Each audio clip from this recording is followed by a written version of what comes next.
நம்ம தமிழ்நாடு கவர்மெண்ட் இருக்கிற அந்த நிலைமையை பத்தி நான் உங்ககிட்ட நான் சொல்லணும். கிட்டத்தட்ட 10 லட்சம் கோடிக்கு மேல கடன் வாங்கி வச்சுட்டு போயிருக்கிற இன்னைக்கு அந்த தமிழ்நாடு அரசு இருக்கிறப்போ கஜானாவை சுத்தமா தொடச்சி வலிச்சு வச்சுட்டு போயிருக்கிறப்போ போன மாசம் இப்படி பேசின இதே விஜய் சார் தான் இந்த மாசம் அப்படியே மாத்தி பேசி அவர் பேசினது தப்பு பொய் அப்படின்றத அவரே எக்ஸ்போஸ் பண்ணிட்டாரு. அதாவது நிதி ஆயோக் கூட்டம் சமீபத்துல டெல்லியில நடந்துச்சு.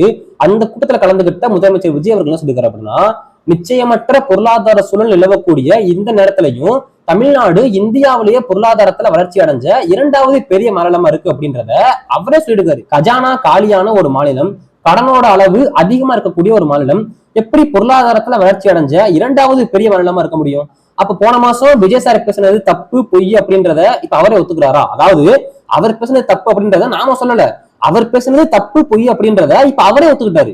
எலெக்ஷனுக்கு முன்னாடில இருந்தே ஒரு ஃபேக் நெரேட்டிவ் செட் பண்ணப்படுது. அது என்ன அப்படின்னா, தமிழ்நாட்டுல கடனோட அளவு அதிகமா இருக்கு, பொருளாதார நிலைமை ரொம்ப மோசமா இருக்கு, அதுக்கு திமுக தான் காரணம் அப்படி இப்படின்னு. ஆனா அதுக்கு நம்ம பதிலடி கொடுப்போம்.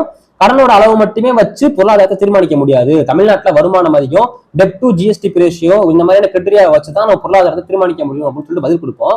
அந்த பதில கேட்ட தாவேக்காரர் என்ன சொல்லுவாங்க அப்படின்னா, நீ 200 ரூபாய் ஊப்பிடா, கொத்தடிமடா அப்படின்னு சொல்லிட்டு அசிங்கமா பேசுவாங்க. ஆனா அப்படி பேசினா அதே தாவேக கட்சியோட தலைவரான முதல்வர் விஜய் அவர்களே இப்ப தமிழ்நாடு பொருளாதாரத்துல வளர்ச்சி அடைஞ்ச 2வது பெரிய மாநிலம் ஒத்துக்கிட்டாரு. இப்ப அவர் என்ன 200 ரூபாய் ஊப்பியா இல்ல கொத்தடிமையா? கண்டிப்பா ஆட்சி அமைச்ச ஒரு மாசத்திலேயே காலியான கஜானாவை நிரப்பி பொருளாதாரத்துல வளர்ச்சி அடைஞ்ச மாநிலமா தமிழ்நாட விஜய் அவர்களை மாத்திருக்க மாட்டாரு அப்படின்றது நம்ம எல்லாருக்குமே தெரியும்.